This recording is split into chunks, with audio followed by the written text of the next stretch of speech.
y con quien vamos a analizar lo que veníamos dialogando con el señor asambleísta Ramiro Vela, el tema de la aprobación ciudadana e intención del voto, pero más aún, ¿cómo está el calor político en la Asamblea Nacional? Escuchábamos que tenemos a un presidente de la Asamblea, que dijo el señor Ramiro Vela, que tenía intenciones políticas, y esto nos pone en una posición a los ecuatorianos en que qué está pasando, por qué esas peleas, esas confrontaciones entre el presidente de la República y el presidente de la Asamblea. Y para ello tenemos un experto en el tema. Muy buenos días, gracias por estar con nosotros.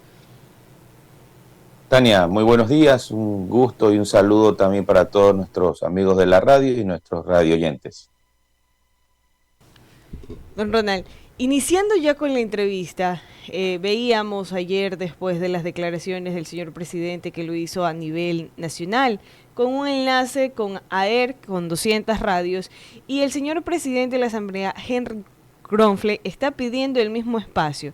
Adicional a ello, vemos una reacción del señor presidente de la Asamblea que le está también respondiendo al nivel del señor presidente, es decir, están en un conflicto a través de redes sociales, de TikTok. Veíamos unas actuaciones que dejan mucho que desear.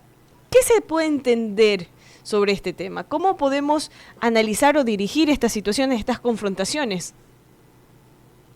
Bueno, es importante entender que más allá de las intenciones que el gobierno tenga para poder tratar de enrumbar el país en bienestar, en tratar de cambiar este tema, creo que ha tomado ciertas decisiones desacertadas, sobre todo en materia de gobernabilidad, con respecto al tema del conflicto que ha generado entre el presidente de la Asamblea y el presidente Daniel Noboa.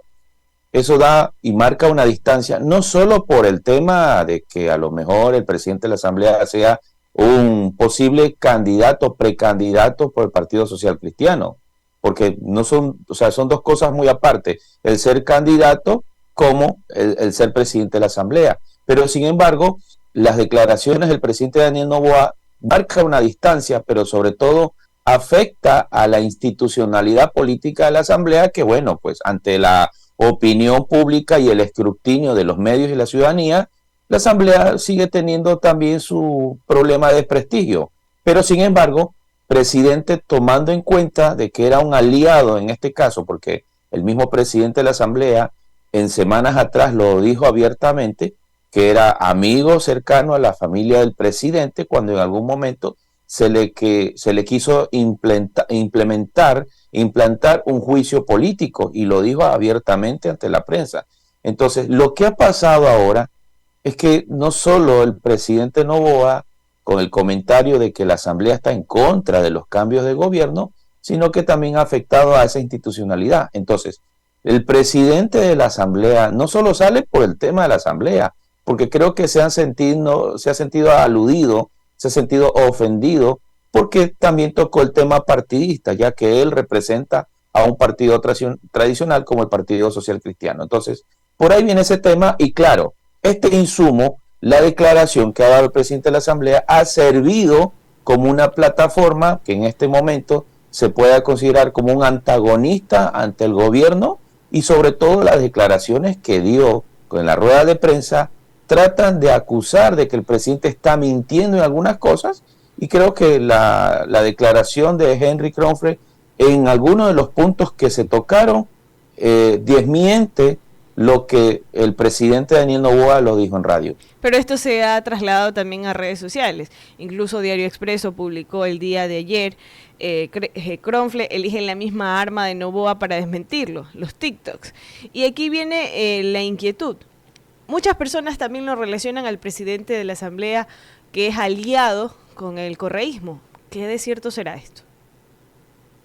Mire, más allá de que se han generado alianzas partidistas que en un pasado, retornemos al caso de cuando estaba el presidente Guillermo Lasso, por supuesto, hubieron alianzas que a lo mejor fueron alianzas fallidas, pero eso no descarta que a lo mejor no sea el tema de la alianza. Pienso yo que más allá de este tema ha afectado en parte, porque a pesar de que actualmente, según lo que he visto en las opiniones públicas, no existe una alianza entre Social Cristiano y correísmo, porque ambos quieren candidaturas, quieren llegar a las elecciones del 2025, pero sin embargo creo que la estrategia del presidente Daniel Noboa es tratar de encasillar a todos estos partidos que han tenido sus problemas para a lo mejor no tener un rival y el tener una cancha limpia para llegar al 2025. Sin embargo, creo que el antagonismo que está generando por medio de este portavoz, que viene a ser no solo el presidente de la Asamblea, sino un posible candidato, puede generarle algún problema más allá de las relaciones partidistas, puede generar este conflicto, que ya lo hemos visto en el gobierno de Guillermo Lasso, este vaivén de intereses y conflictos donde la Asamblea aprobaba proyectos y el presidente vetaba en contra. Si el presidente enviaba un proyecto de ley a la Asamblea lo rechazaba.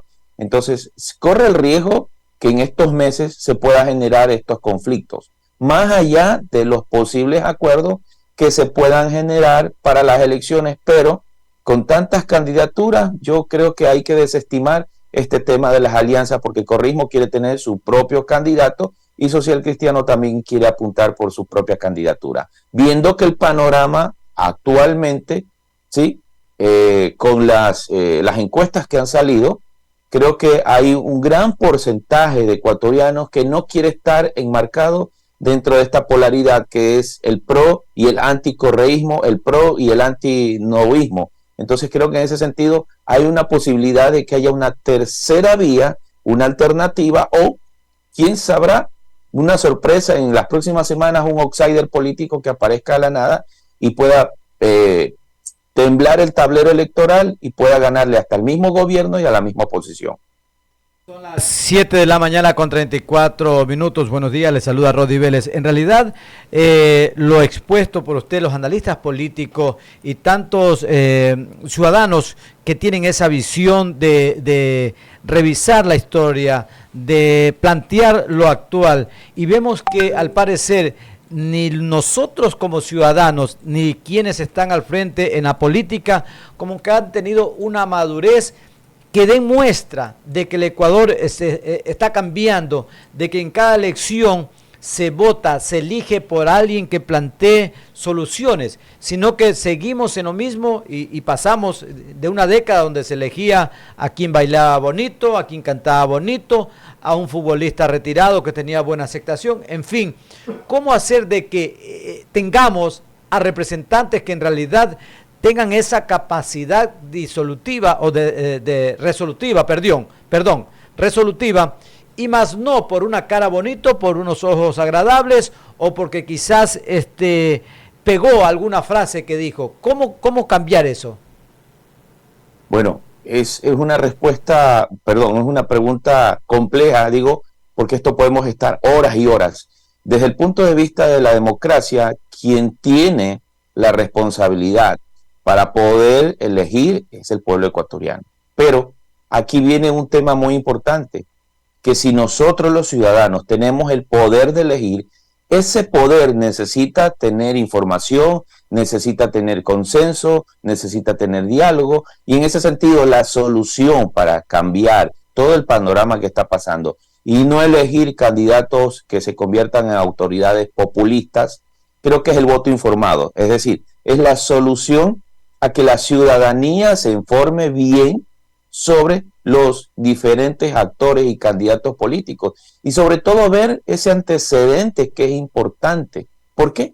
Porque estamos viendo de que a lo mejor este presidente se lo vio una persona joven, se lo vio con un buen perfil, pero creo que hoy en día está demostrando este gobierno que la carencia de experiencia es lo que vale, sobre todo en estas circunstancias donde el Ecuador nos encontramos en una crisis de inseguridad, nos encontramos en una crisis económica, donde nos encontramos en una crisis laboral, donde hay una crisis migratoria que es el resultado, es la causa de las demás crisis que se están dando en el Ecuador. Y creo que en ese sentido, las intenciones que el presidente tiene de cambiar el país, creo que no están siendo entendidas o desde la gestión de la comunicación del gobierno no están siendo comunicadas de forma asertiva. Y ese ha sido uno de los problemas gravísimos que ha tenido, porque los últimos dos secretarios de comunicación no han dado con el contenido claro y clave en ese sentido, por un lado. Y por el otro lado, Yo pienso que el presidente no se está dejando asesorar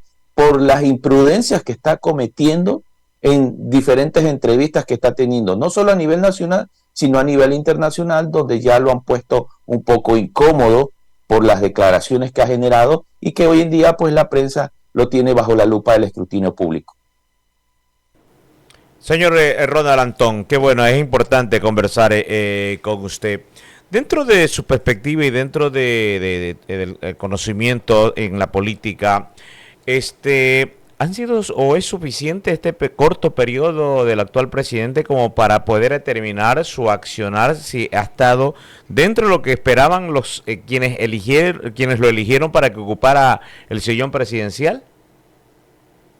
Bueno, aquí hay dos escenarios importantes. El primero, la percepción del electorado ecuatoriano en cuanto a las expectativas que el presidente con sus propuestas de gobierno, ojo, no se lo están imponiendo, él mismo planteó desde su candidatura, eso es uno. Y el segundo escenario es la capacidad, si en realidad el presidente puede asumir este gobierno con un país con los peores índices históricos, sobre todo en los últimos 30 años con retorno a la democracia que el Ecuador ha tenido. Entonces, cuando nosotros analizamos estos dos escenarios, es muy complejo, hay que decirlo claramente. Podría haber sido, vamos a suponer hipotéticamente la historia que haya ganado Luisa González, también se le iba a complicar. O sea, el Ecuador está pasando en un momento donde la complejidad no solo son por los problemas sociales que se están generando, sino el problema de gobernabilidad que se está teniendo actualmente y esta polaridad que viene existiendo desde aparentemente del 2008, 2009, donde hemos visto un correísmo y anticorreísmo que ha sido el detonante principal para los principales problemas. Es más, yo los invito a ustedes, hagan una analítica mediante un sistema cualitativo donde ustedes hacen una triangulación y ustedes se van a dar cuenta que parece mentira que la polaridad política ha sido uno de los factores importantes para hacer protagonismo político hoy en día y lo que está pasando. Esa polaridad política que le ha afectado en el gobierno de Lenín Moreno, que le ha afectado en el gobierno de Guillermo Lasso y que le afecta actualmente al presidente Noboa, también ha sido parte por la complejidad que está pasando. Entonces, en ese sentido, parece mentira que pues hay intereses políticos de tener trincheras ideológicas dentro de los medios de comunicación. Y eso es parte de lo que no deja que un gobierno pueda trabajar de una forma, creo que tranquila, podría decirse así. Y creo que este es un problema que lamentablemente ya lo está heredando Daniel Noboa de su antecesor Guillermo Lasso. Hace pocos minutos el asambleísta Ramiro Vela dijo que el actual presidente, el señor Daniel Noboa, recibió un país quebrado. ¿Está quebrado este país? O sea, creo que tenemos índices preocupantes, muy preocupantes, pero sin embargo, yo creo que los últimos gobiernos no se han dado cuenta del potencial que se tiene. O sea, hay un potencial, tenemos nosotros recursos. El problema es que no podemos darle, creo que control, y a uno de los problemas principales que pasa en el Ecuador es el tema de la inseguridad, que es la base de la tranquilidad y el bienestar para el turismo, para el comercio, para el transporte, para la vialidad, para muchas cosas. Entonces, creo que sigue siendo uno de los problemas gravísimos. Es más, creo que el presidente Noboa debió haber cumplido a cabalidad una de sus propuestas de gobierno de militarizar las fronteras, primero para poder tener un poco más de control de las fronteras por el tema de ingreso y salida, no solo de la migración, sino también de las sustancias sujetas a fiscalización. Entonces, viendo desde ese punto de vista, creo que eso faltó, primero. Y segundo, es difícil, y poner así como un refrán, el que abarca mucho, poco aprieta. Yo creo que debió haberse concentrado en uno o dos temas relevantes e importantes. Y creo que el gobierno trata de buscar desde diferentes aristas, tratar de buscar la solución al problema en que pasa el país, pero es difícil, primero, la complejidad del país que vive en una inestabilidad política. Segundo, pienso yo que le falta al presidente un poco más, como dice el argot popular o como dicen los términos coloquiales, le falta calle. Creo que el presidente necesita recorrer el país, necesita sentir el clamor de la ciudadanía, lo que creo que no lo está teniendo, o a lo mejor en sus pocos recorridos, yo pienso yo que los presidentes siempre tienen un filtro de comunicación, un filtro de asesoramiento, y creo que no le están haciendo ver la realidad del caso que está pasando en el Ecuador. Y eso pasa. Hace unas semanas atrás hablábamos de lo de New Yorker, y muchos decían si en realidad tiene el síndrome del hubris, es el síndrome del poder, pero en realidad eso tiene que ver muchísimo con el tema del asesoramiento, tiene que ver mucho también con el trabajo que se hace territorialmente. Yo creo que al presidente le falta poner los pies sobre la tierra, sobre la realidad que está pasando en el Ecuador. Y eso es notorio porque la ciudadanía está bajando la intención del voto. Pero para el señor presidente de la República, quien ayer en unas declaraciones con con una cadena de radios, agradeció el respaldo ciudadano. Él dice que tiene una aprobación del 55 al 57% y una intención del voto del 33%. Esa seguridad que maneja el señor presidente es de acuerdo a los estudios que a él entregan. Sin embargo, la percepción ciudadana es totalmente diferente y ahí está la preocupación. Se podría decir de que actualmente el gobierno nacional está trabajando solo, que no cuenta con el apoyo de la Asamblea Nacional. ¿Qué podemos entender sobre eso que él dice que tiene, esa aprobación del 57%?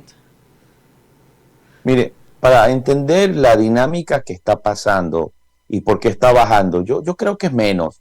Yo pienso que el gobierno está por los 38 a 34, 30% de percepción, según los varios estudios que se han visto y los míos que he tratado de ver, que he tratado de contrastar. Pienso yo, sin desmerecer los estudios de gobierno, pienso que la percepción está un poco baja por el sinnúmero de las contradicciones que ha tenido. Ahora, tomemos este principio importante. Cuando el presidente llega al gobierno, el presidente fuma la pipa de la paz con la Asamblea, con los partidos de oposición, ¿sí? Desde ese momento el presidente llegó a tener una percepción positiva de más del 80%, histórica sobre todo en el Ecuador, y que claro, por la publicidad del gobierno a nivel de Sudamérica, aunque yo tengo mis conceptualidades, que pienso que esa es una tendencia que siempre en todo gobierno entrante siempre va a tener un visto bueno. Pero sin embargo, a medida del tiempo ha venido mermando esta dinámica que está pasando en la percepción positiva, más los errores políticos, más los conflictos y las contradicciones que no solo ha tenido con el correísmo, porque el correísmo al comienzo fue aliado de gobierno. Hay que decirlo que aprobaron el primer informe económico y eso nadie le puede quitar el mérito de que hubo una unión entre gobierno y los partidos políticos. Después, un conflicto con Construye y con otros partidos. Ahora Pachacutic también se suma dentro del antagonismo hacia gobierno. Entonces gobierno se está quedando solo con su partido y a lo mejor algunos otros aliados que le pueden resultar pues una fuerza no tan visible. Entonces, viéndolos desde ese punto de vista, gobierno, o pienso yo que las decisiones del presidente Daniel Noboa a lo mejor no están siendo acordes para generar una buena gobernabilidad que hoy en día se necesita para llevar el país adelante. Esto es muy interesante. Sí, hablar de la situación del comportamiento, de los gestos y de muchos aspectos más, los extremos también como que no son tan recomendables y aceptables, ¿no? Usted decía, pues, al presidente le falta calle. Acá teníamos un extinto periodista, amigo, que decía, a ti te falta calle, a ti te falta campo, a ti te falta recorrido. ¿Y por qué digo los extremos? Porque el presidente, pues, por su educación, por su situación económica y tantas cosas, no ha tenido ese tiempo. Y además es muy joven, ¿no? Para conocer bien la geografía ecuatoriana, la ruralidad, etcétera. Cuando han habido otros presidentes populistas que más bien es lo contrario. ¿Cómo poner en la balanza y recordar de que estamos próximos, ¿no? a que empiece ya la carrera en firme de lo que será el próximo presidente? Según sus estudios, ¿qué es lo que el ecuatoriano quisiera? repetir una dosis o mirar algo diferente? Mire, yo creo que esto tendremos conclusiones en los próximos 2 meses si en realidad, primero, partiendo desde la consulta popular, si las preguntas, la respuesta de gobierno ha cumplido con las expectativas en este corto tiempo con el tema de la consulta popular y sobre todo porque decían que era una herramienta esencial para poder cambiar el país en materia de seguridad, en materia del tema laboral, etcétera, etcétera. Primero. Segundo, pienso yo que el gobierno debe aterrizar su agenda, debe socializar su agenda, pero de una forma que se entienda que la acción es totalmente diferente a la gestión. Si la acción y la gestión no están conjuntas y no se puede generar una buena comunicación, seguiremos viendo las buenas intenciones del presidente, pero no se está comunicando de forma asertiva, de forma adecuada a esa ciudadanía que hoy en día todavía no entiende, primero, las declaraciones del presidente, segundo, conflictos que está generando y que a lo mejor no quiere tener el tema de la gobernabilidad con la asamblea, o a lo mejor decir, ¿sabe qué? Tenemos que trabajar por Ecuador, pero hagámoslos en paz. Y sobre todo porque hay una agenda electoral este año que es para las siguientes elecciones, donde vamos a ver, creo que más de la docena de candidatos. Entonces, desde esa óptica, es un poco complejo que el gobierno pueda llegar a poder enrumbar estos temas. Creo que el presidente ha tenido muchos errores. Creo que ahora que ya, no sé si es tema de asesoramiento, no sé si es un tema de que él quiera posicionarse como una persona que esté apareciendo en todos los medios, pero el tema de la polémica, esto le puede hacer un revés político, más allá de que hasta actualmente los índices todavía le da una aceptación que electoralmente pueda ganarla comparado a la oposición, donde un correísmo está desgastado, donde un social cristiano está desprestigiado, donde veo que los otros partidos políticos no pasan del 3, del 4, del 5% de aceptación. Entonces creo que es muy prematuro hablar si en realidad este gobierno pueda llegar a tomar una nueva reelección.